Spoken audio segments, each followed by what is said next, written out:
Salut les amis, aujourd'hui je vais vous faire une petite présentation et un petit test si vous êtes gentil de ma nouvelle visseuse Festool, la TXS LI 2,6+. Nom de Dieu, allez c'est parti.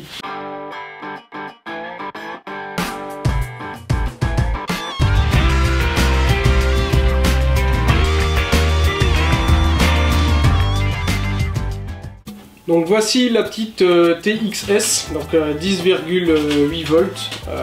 Voilà, on va parler rapidement des chiffres un petit peu de cette visseuse et après on la testera réellement. J'ai eu l'occasion donc durant cette semaine de la tester un petit peu, voire même de la martyriser, on peut dire ça comme ça. Et à la fin de cette vidéo, je vous donnerai mon avis sur cette machine. Voilà, donc elle fait 10,8 volts. Oui, j'ai mon anti-sèche derrière la caisse. Vous savez bien que je connais toujours les chiffres par cœur. Il y a un chiffre que je connais par cœur, c'est son poids. Elle fait 0,9 kg. C'est très léger, c'est son gros point fort. Elle est très légère, très maniable. Le kit est super complet comme les Festool. Voilà, on va parler tout de suite donc, des chiffres. Le poids donc 0,9 kg. On a deux batteries qui sont fournies. Donc deux batteries 10 volts 8 qui font 2,6 ampères. Donc c'est plus que correct en ampérage déjà. C'est vraiment très bien. Je suis vraiment très satisfait, c'est des bonnes batteries en 10 volts 8. Alors, je sais pas trop ce que ça donne niveau fiabilité sur les batteries encore. C'est mon premier outil Festool sur batterie, donc j'ai pas spécialement de recul encore dessus. N'empêche que cette semaine, avec tout ce que j'ai fait avec, une seule batterie m'a suffi. Elle n'était même pas déchargée. Alors ça, c'est vraiment gros point fort. La batterie est très légère. Par contre, bon, je vois que sur la batterie, c'est écrit Made in Poland. Donc c'est donc fabriqué par nos amis polonais. Ouais, en espérant qu'ils n'ont pas bu de la vodka quand ils les ont fabriqués. Hein. Alors, suite, oula.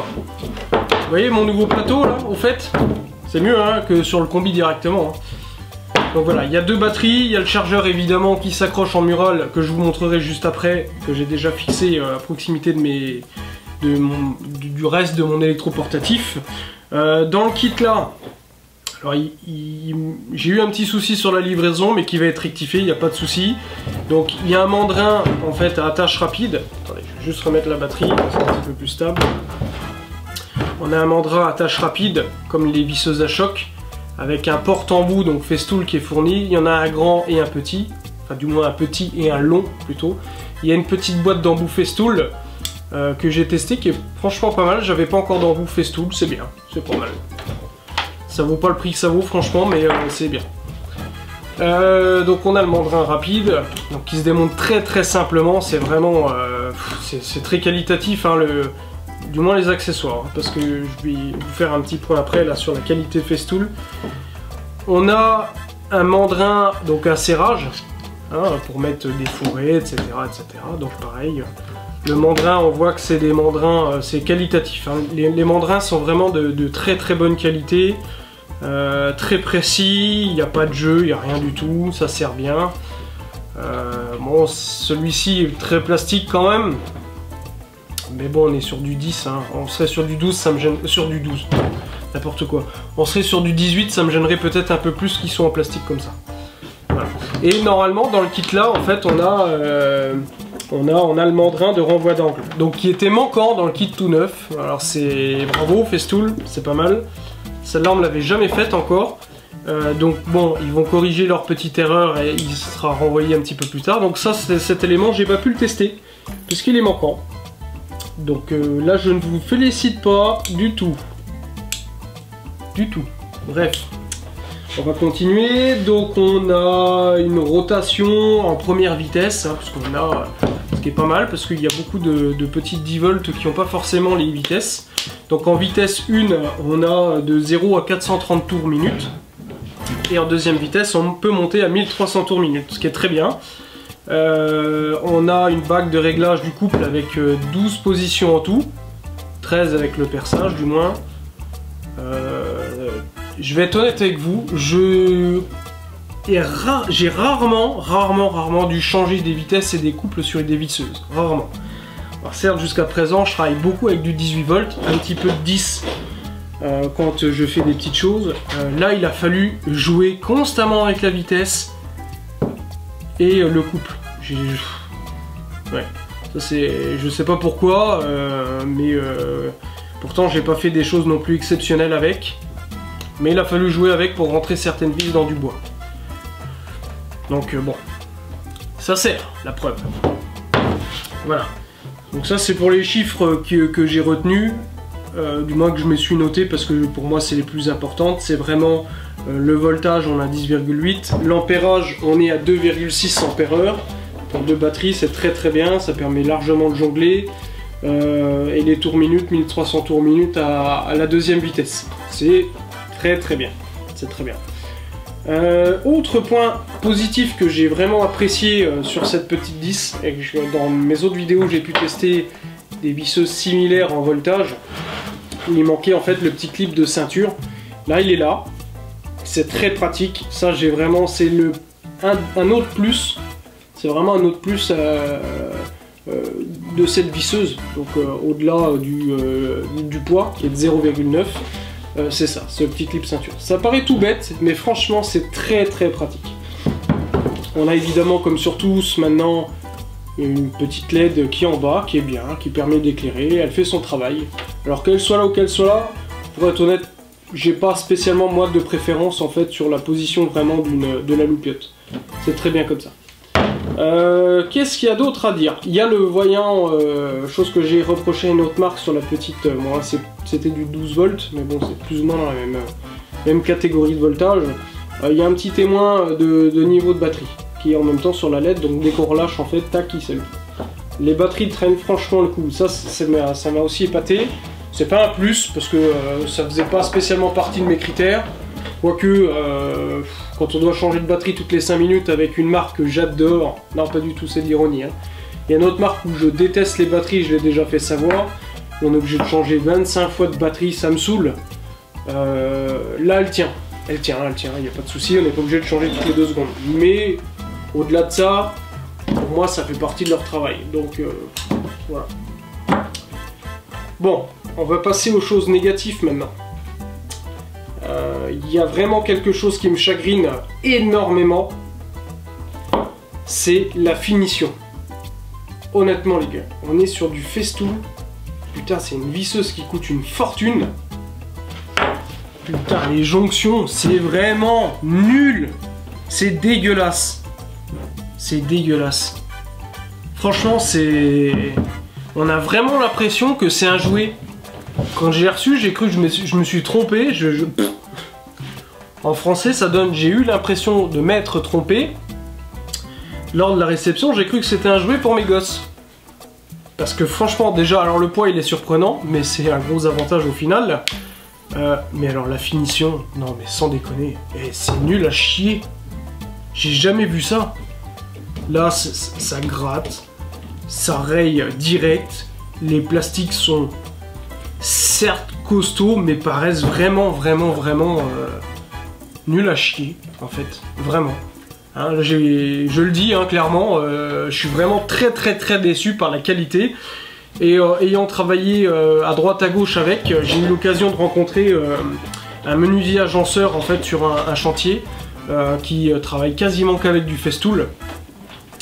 Et en ayant discuté un petit peu de la marque et puis de cette visseuse là, la TXS, lui a refusé catégoriquement de l'acheter. Il veut pas du tout équiper ses mecs avec ses bécanes parce qu'il est exactement du même avis que moi.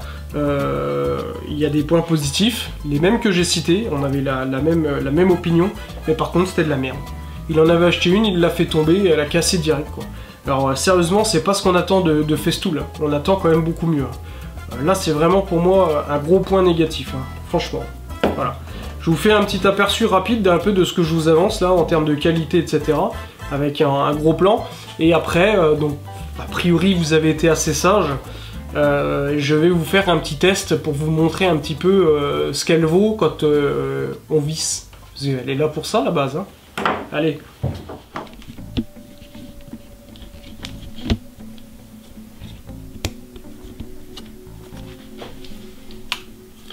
Voilà, donc comme je vous disais, donc cette petite TXS, Alors j'ai pas parlé par contre du tarif, donc c'est un coffret, ce coffret là coûte en moyenne 250 €. Attendez, j'arrive pas trop à faire la mise au point. Hop, avec deux mains c'est compliqué quand elles sont prises. Voilà, c'est un petit kit qui vaut à peu près 250 €. Alors certes c'est pas trop cher pour du Festool. Donc voilà, les assemblages sont vraiment pas top. C'est vraiment pas top. Ça arrive facilement. Vous voyez là, la rainure là d'assemblage, quoi, c'est vraiment pas propre, quoi. Alors je me trompe peut-être, hein, c'est peut-être vraiment une visseuse très costaud et tout, ce qui va bien. Hein, mais honnêtement, quand j'ai ouvert le coffret, putain, j'ai été déçu, quoi. J'étais franchement déçu. La qualité, elle est pas là. Elle est pas là, quoi. Je commence déjà à avoir un petit peu de matos Festool là quand même. Et bon, je m'attendais à mieux. Je m'attendais à beaucoup mieux. Voilà. Donc voici le chargeur en fait qu'on peut mettre en mural. Avantage, tiens, par rapport aux Bosch justement qui sont en dessous là, qu'on peut pas. Évidemment, on peut adapter quelque chose. Hein, c'est sûr qu'on peut se fabriquer un petit support pour les mettre, mais là il y a les deux trous qui sont pré-percés, c'est pas mal. Donc moi j'ai préféré la mettre en mural justement pour avoir accès rapidement sur mon côté où je vais avoir donc tout mon électro portatif.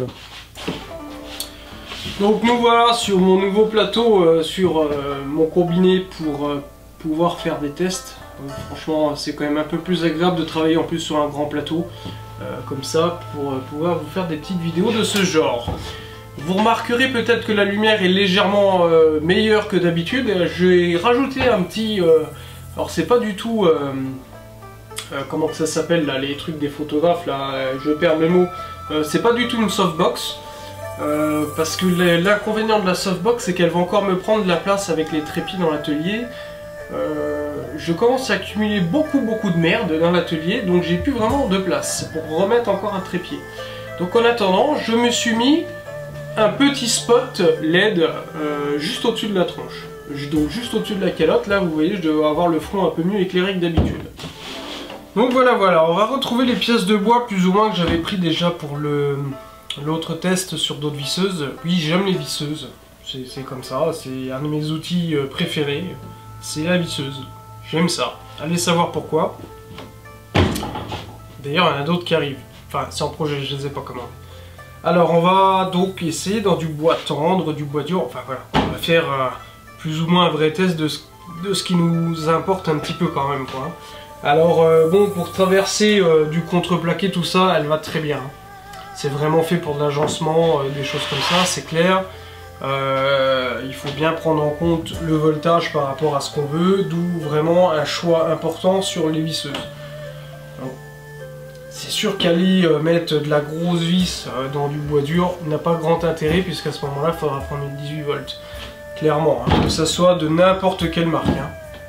Une 10 volts Festool ne vaudra jamais une 18 volts d'une autre marque, hein, c'est clair. Hein, c'est pas comparable. Hein. C'est pas la marque qui fait que le 10 volts il est meilleur. Non, le voltage reste le même.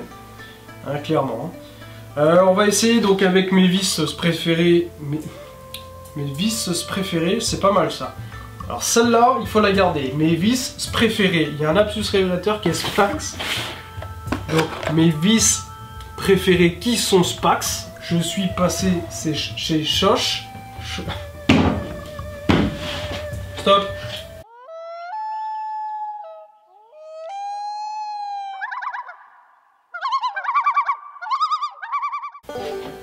Bon, on reprend. On va essayer de parler français là. On en était, donc on va commencer par de la 440 Torx. C'est la vis que j'utilise le plus. Ça me gratte le pouce, excusez-moi. Hop, mettre ça là. Hop. Bon, on va essayer tout de suite dans le vif du sujet hein, avec une pièce de bois. On va la travailler sur du 6 cm. Donc sans pré-perçage. Hein. Aujourd'hui, on est des dingues. Hein. Allez, donc là, 440.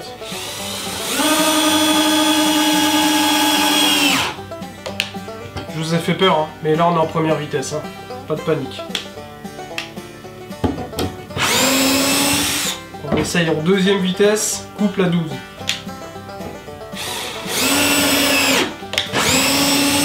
Oh, ça va très très bien. Là, ça c'est vraiment le top. C'est une super bécane très très légère, 0,9 kg. Je me répète, c'est le seul chiffre que je connais par cœur. Ah, on va essayer tout de suite avec du 4,5 60. Un petit peu plus gros, un petit peu plus long.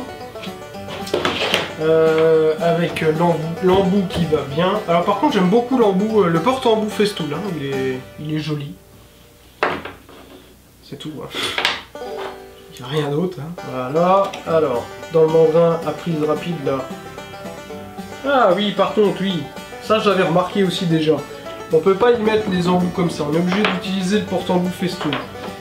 Alors j'ai pas spécialement trop étudié pourquoi. Mais bon. Je vends aujourd'hui en Moselle. Hein. Ah, je sais pas si ça s'entend sur la caméra, on verra bien ça après. Mais il y a du zef. Hein.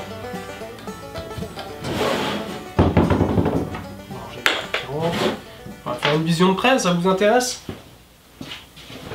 Puis de toute façon, même si ça vous intéresse pas, je m'en connais. Non, je rigole.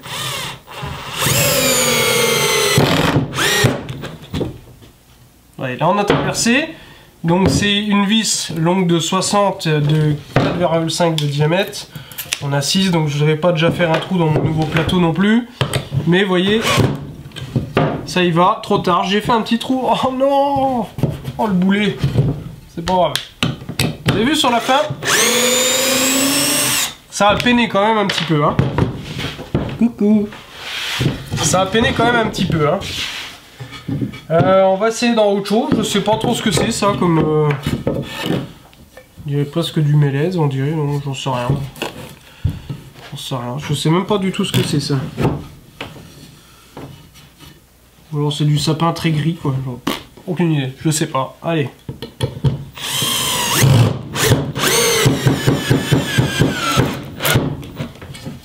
Allez ça peine hein, ça peine. Hein. Ça peine et là on est au taquet sur un morceau de un tout petit peu plus que 60 mais celle-là je l'ai mise en biais donc vous voyez là à la fin ouais, on est en deuxième vitesse, coupe le plus fort on est à 12 hein.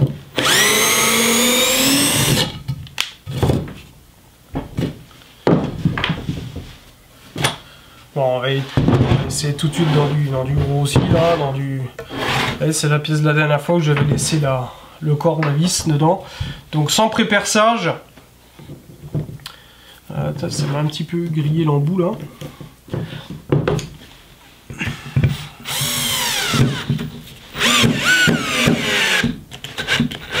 Et là elle s'arrête. On est en couple 12, deuxième vitesse. Alors c'est ce que je vous disais tout à l'heure. Jusqu'à présent je n'ai pas eu à le faire. Mais pour celle-là j'ai dû le faire et changer un peu de couple. Et peut-être de vitesse aussi pour durer. Là clairement ça fonctionne pas, même en vitesse 1. Deuxième non plus. On va diminuer le couple. Non, là je crois que c'est la fin des haricots. Et non. Ah, bah même dévisser c'est plus possible. Donc c'est là qu'on va changer de couple, on diminue notre couple.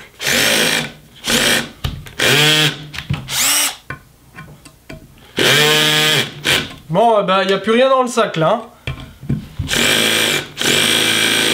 La batterie est pourtant chargée à bloc. On augmente notre couple au taquet pour voir. Et voilà. Et notre... alors là, c'est quand même dingue parce que c'est la deuxième vis Spax que je cache dans la même pièce de bois. Spax, il y a un souci là quand même. Hein. Il y a un gros souci. Bon, voilà. Donc là, la vis a cassé. On voit que ça a forcé, ça a peiné. Donc clairement, elle n'est pas du tout faite pour faire ce genre de choses. Et ça me fait bien chier, maintenant j'ai encore un deuxième corps, oh purée. Donc comme je vous ai dit, hein, n'oubliez pas, là évidemment la voie dépassée, mais je vais la couper pour éviter de me blesser quand je vais ranger cette pièce de bois. Donc un petit test rapide donc de perçage, on démonte le mandrin classique, enfin du moins attache rapide justement, pas classique. On met notre mandrin à verrouillage à vis, donc c'est vraiment très simple de mise en place et de retrait, hein, vraiment, c'est vraiment génial. Ça par contre les mandrins et les porte-embouts sont très qualitatifs, j'aime beaucoup. Bon alors, qu'est-ce que vous en pensez? On va commencer quand même par des plus ou moins classiques. On va percer du 6. Enfin, du moins, on va percer en diamètre 6. Voilà, donc le mandrin bouge pas, on peut serrer correctement. Tout va bien dans le meilleur des mondes. Voilà, allez. On va percer là.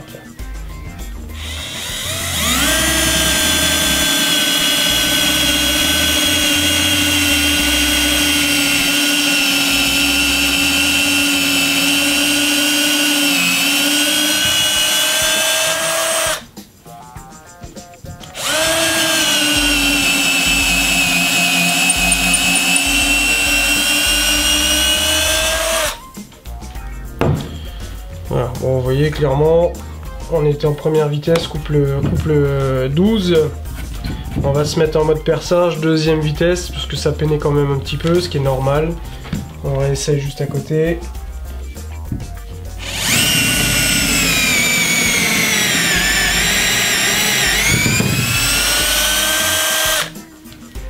Alors, il faut pas oublier que là, on est sur du 6, sur du bois dur. Donc voilà pour cette petite démonstration et ce petit test de cette visseuse 10,8 volts Festool. Alors mon avis donc définitif, ma conclusion finale est que si vous cherchez une petite visseuse 10 volts pour faire du pré-perçage par exemple, lors de vos assemblages à vis, etc. Ça dépendra évidemment de votre budget, mais très honnêtement, il y a un petit peu mieux. Oui et non, ça va pas être mieux, mais rapport qualité-prix, on va dire ça comme ça, rapport qualité-prix, vous trouverez certainement moins cher. C'est même sûr, parce que j'en suis équipé. Mais je retiens quand même qu'il est très agréable son poids. Son poids qui fait quand même en dessous des 1 kg, ça je dis bravo parce que on dirait c'est vraiment le poids d'un jouet en fait quoi, clairement. Après c'est un jouet, mais un jouet Festool qui coûte assez cher quand même. Voilà. Alors, si vous avez des commentaires, des questions, etc. comme d'habitude, n'hésitez pas à me les poser. Soit en commentaire sur cette vidéo, soit via ma page Facebook, soit vous vous démerdez, ça peut être un oiseau voyageur, un pigeon voyageur, ce que vous voulez. Il n'y a pas de souci, je vous y répondrai comme d'habitude, il n'y a aucun problème. Si vous voulez savoir où est-ce que je l'ai acheté aussi, chez un de mes fournisseurs, il n'y a pas de souci, demandez-moi, je le mettrai pas en public ce coup-ci, mais je pourrais vous en faire part quand même, il n'y a pas de problème, mais individuellement. Voilà, qu'est-ce que je voulais dire d'autre? Je voulais dire plein de choses parce que j'ai beaucoup d'autres vidéos en projet, en attente, en stand-by, en cours de réalisation, etc. Vraiment beaucoup de choses. J'espère vous ressortir une vidéo très rapidement dans les jours qui... Oh là là là là. Vous remarquerez que c'est pas une question de jour ou de quoi que ce soit en fait. J'ai vraiment du mal à parler. C'est peut-être parce que ma caméra est froide, elle me fait jamais de sourire, donc j'ai un peu de mal. Ah oui, c'est ça, je vais faire rebondir là-dessus. Ouais, suivez les prochaines vidéos qui arrivent, ça peut être intéressant et drôle à la fois. Allez, à plus tard, salut!